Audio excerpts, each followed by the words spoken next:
Yesterday was a full day, I tell you what, and this is how we left it. So these are the big bales coming out of the field. It actually turned out quite nice. There is actually a lot more grass in there than I was expecting. And I mean, look at it, it's green. I mean, the camera doesn't really do it justice, but it's green hay. I mean, it's gorgeous looking stuff as far as cattle feed goes, and it's gonna feed really, really nice. So we need about 25 or 30 bales out at the steer barn, feed us through winter or get us through the majority of winter. I'm gonna take that truckload directly down. We're gonna take the loader down there. There's still roughly 20 or 30 bales sitting over at the farm yet still. I got a loader over there. So we're gonna get this truck here unloaded, take the loader down there. We're gonna spend the majority of the day shuffling bales back and forth by myself.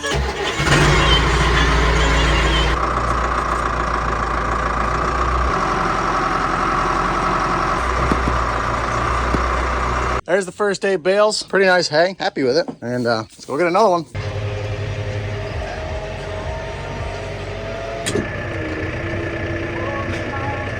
This is my friend's tractor, actually my agronomist's tractor, but I consider him my friend as well. And he was very kind letting me use it. He lives just down the road, and if it weren't for this tractor, I'd kind of be in a pickle because my loader tractor's at home. And that is one of those things where I would like to get a skid loader. I'm gonna try to do this one-handed, but I think I can manage just fine. Yep, there we go. Sorry, that was blurry. Now I got 2 stacks over here. This is a good stack of hay. That's like the real premium stuff, or the better looking stuff that I'm gonna sell. And then bales like these have more Johnson grass in it and maybe some thistles and stuff. I'll end up feeding that to my steers. So yeah, just trying to do kind of a quality control check thing or bob, trying to make sure I know what I have and I'm not putting good hay in the steer barn because I want to sell that and I don't want to sell like really junky stuff. Even though stuff has some weeds in it though, it actually turned out really nice. There's a lot of good hay out here. So even though this is the junky pile of hay, this is actually still some pretty good cattle hay. But we get spots like this where, you know, these are these thistle stems and you get some of this drier stuff. So I'll feed that to cattle. But then we even get some really good hay like this.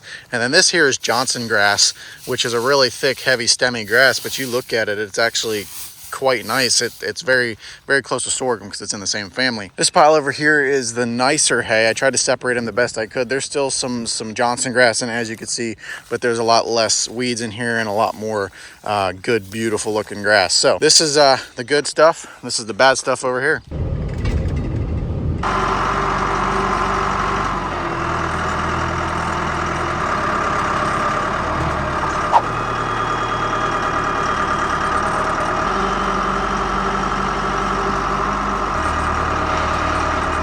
We've got the field all cleaned up, and there's our last bale. Plop it right on the back here, and that'll be it. Let me do this one-handed again. It's not really much of a bale there, is it?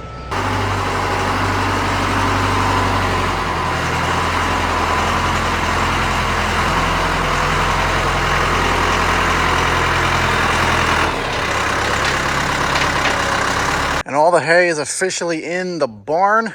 Over here we have everything that we stacked last night and a few that I stacked there today. And then over here, this is going to be the start of the good hay pile. At least that's what I'm calling it. This is going to be the better hay. And I will have a continuous stack going out that way. I want to pick through all of this hay because there are some really prime bales in here, like in here and that sort of thing. So I want to have like the good ones in the back here. That's the last stuff that I'm going to sell. And then we'll have more of the beef quality ones out towards this way. I was going to have 2 stacks, the good stack there and the bad stack next to it. But then I was like, wait, I'm going to stack small bales in front of all that. And I'm going to strand that stuff all the way in the back. I won't be able to get to any big bales. So I'm going to have a long continuous stack out towards the door. So it took us nearly a month to do first cutting. Today is June 11th, I believe. We started first cutting on May 19th when we mowed that hay over there, which was actually this field right here. This stuff is actually getting close to ready. We're about a week and a half out already. So we're going to have a bit of a break here. Possibly we might have some custom work to do, but we got a bit of a break here. I'm going to catch our breath. We've got to work on the tedder out there. My spring clip for the grill came in on the tractor, so we're going to get that taken care of.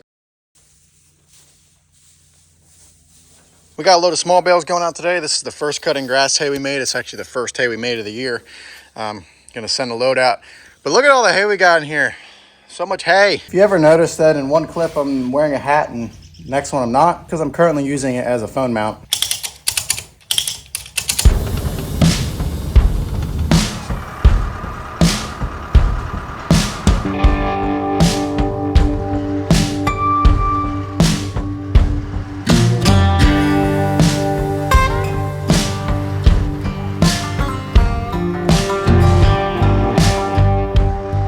There's all of the big bales sorted and stacked where I want them. No surprise here, but we're definitely gonna need another barn here at some point because we only have first cutting in here and we are getting quite full. We're not like full, but like this barn holds all of our hay and equipment. If you take the equipment out of the equation, yes, we have a lot of room left, but all of our equipment goes in here too. So that's why I'm saying we're gonna need another barn. In my head, I'd like to do another 40 by 80. I had pondered if it's possible to build it this way, you know, have 40 feet here and 40 feet here. That way we don't take up too much more hay space because this is a 40-foot pad out here. So if we had a 40 by 80 that went like this and had like one door here, we could turn this into equipment storage, just do more of like a cold storage shed. You know, we could just do a pole barn, no doors, and just maybe gravel bottom. In that case, we could keep costs down and, you know, we wouldn't have to spend as much money to build a barn, and this barn could become our main hay storage shed. There's also the possibility, you know, one of the places that I rent has a bank barn, and maybe the gentleman would like to rent us a bank barn. I could store half my hay over there. So there's options and there's ideas that we could think about. But as of now, a new barn isn't in the budget, but you know, looking at this barn and how full it's gonna get here soon, you know, it makes you think. Really glad the AGCO's back. We wouldn't have been able to do any of this stuff without the AGCO. One thing though is we're gonna need a new tire on here eventually. This thing's getting some pretty nasty cracks in it. This is the tire that went flat last year. We put a patch on it and then a tube in it to try to just save the tire, because the tire's still got some good tread life in it, but it's getting some pretty nasty cracks on the sidewall. There were some there before we started this cutting, but definitely after handling all those big bales, it definitely struggles. The other side has a brand new Firestone on it, and it's holding up really, really well. So maybe we get another Firestone and put it on that side. But it's just one of those things, like, again, I've talked about it before. We're a small farm. We don't have a ton of cash flow, and we have to choose what we spend our money on. And right now, you know, there's other bills that we have to get paid. And so that tire is just gonna have to wait for now. Yeah, that's a storm right there. Oh, timber. I'm gonna shut the door. Well, we kind of needed this rain. That is a nasty storm. But we needed it. We needed the rain, that's for sure. My paint job got wet though. My spring clip for the 966 finally came in for the grill, so I'm getting it all painted up and we'll throw this thing on. This thing's been sitting in here since last summer. That's how long that thing was on back order. It's actually off of a salvage tractor. It's not even a new part. That's how, it's technically the new part is still on back order.